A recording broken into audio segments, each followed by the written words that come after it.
I will begin.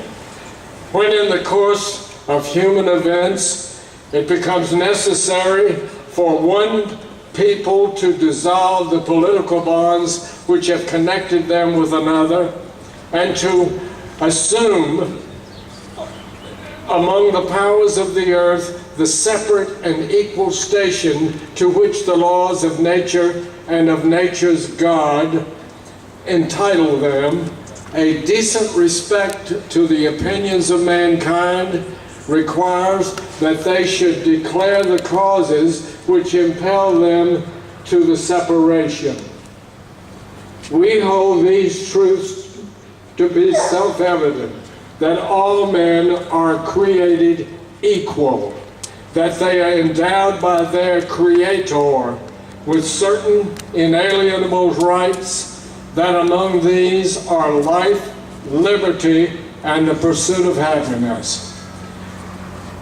That to secure these rights, governments are instituted among men, deriving their just powers from the consent of men. Government, that whenever any form of government that becomes destructive of these ends, it is the right of the people to alter or to abolish it, and to institute of the government, laying its foundation on such principles and organizing its powers in such form as to them shall seem most likely to affect their safety and happiness. Prudence, indeed, will dictate that governments long established should not be changed for light and transient causes. And accordingly, all experience has shown that mankind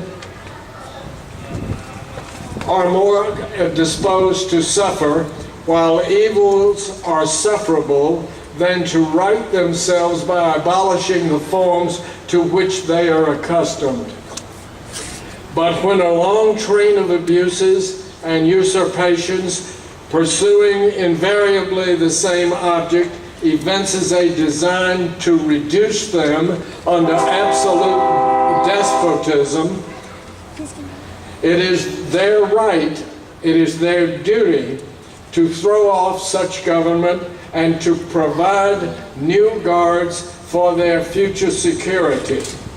Such has been the patient sufferance of these colonies, and such is now the necessity which constrains them to alter their former systems of government. The history of the present King of Great Britain is a history of repeated injuries and usurpations, all having in direct object the establishment of an absolute tyranny over these states. To prove this, let facts be submitted to a candid world. He has refused to assent to laws the most wholesome and necessary for the public good.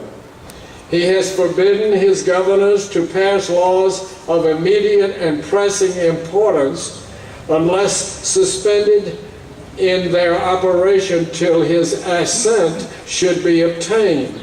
And when so suspended, he has utterly neglected to attend to them. He has refused to pass other laws for the accommodation of large districts of people unless those people would relinquish their right of representation in the legislature, a right inestimable to them and formidable to tyrants only.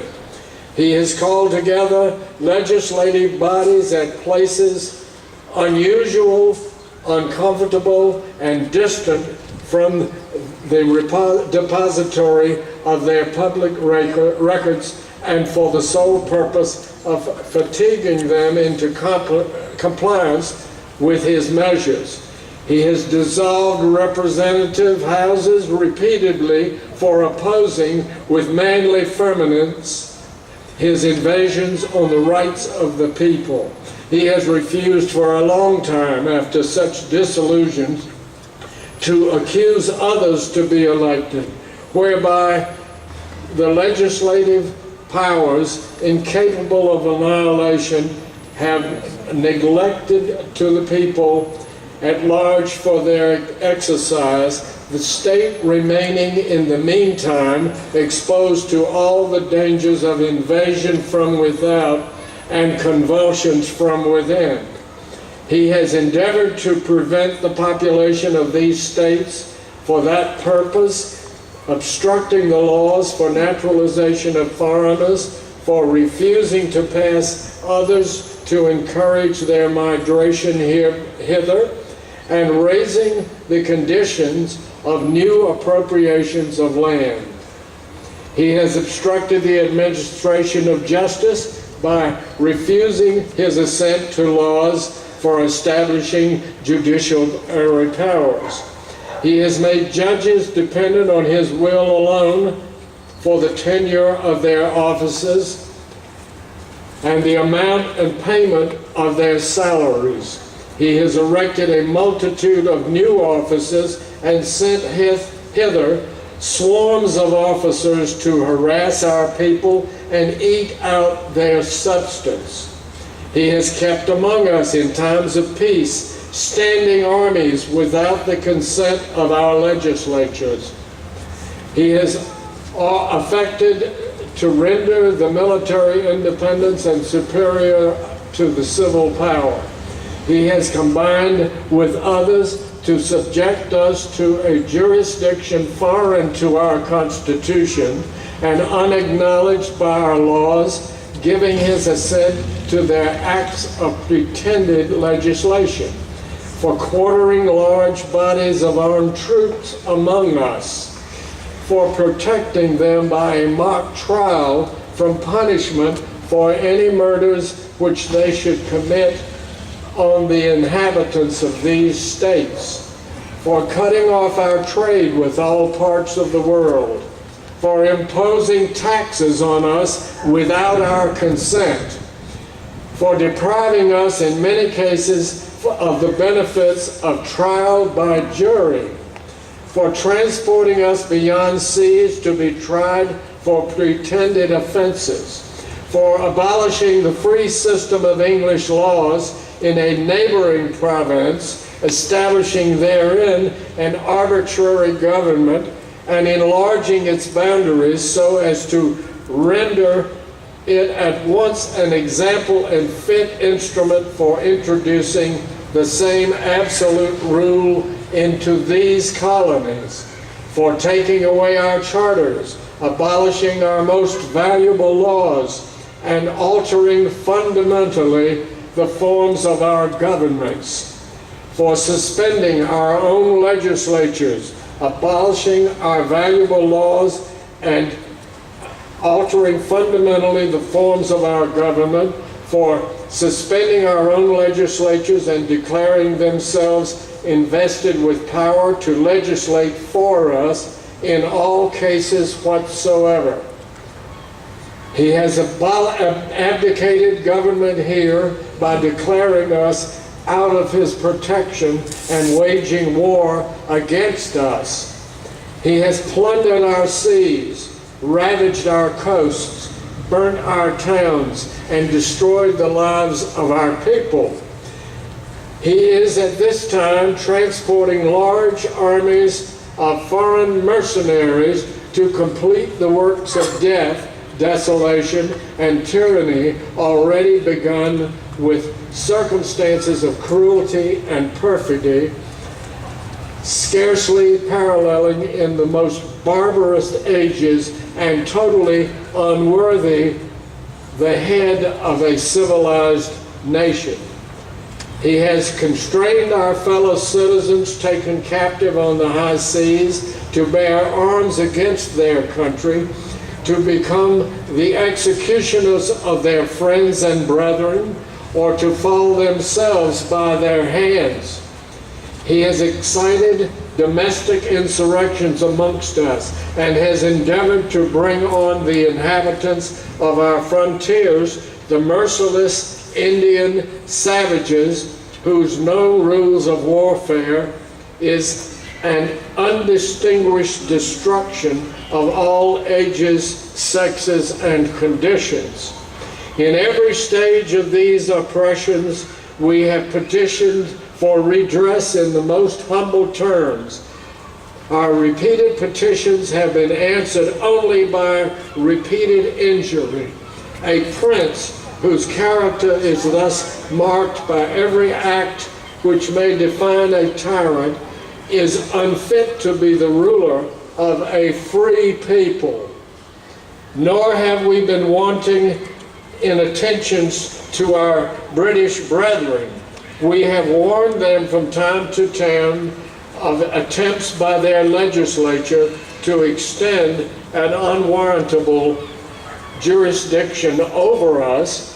We have reminded them of the circumstances of our immigration and settlement here. We have appealed to their native justice and magnanimity, and we have conjured them by the ties of our common kindred to disavow these usurpations, which would inevitably interrupt our connections and correspondence. They too have been deaf to the voice of justice and of consanguinity. We must therefore acquiesce in the necessity which denounces our separation and hold them as we hold the rest of mankind, enemies in war and in peace, friends. We therefore, the representatives of the United States of America in General Congress assembled, appealing to the Supreme Judge of the world for the rectitude of our intentions, do in the name and by authority of the good people of these colonies solemnly publish and declare that these united colleges are and of right ought to be free and independent states, that they are absolved,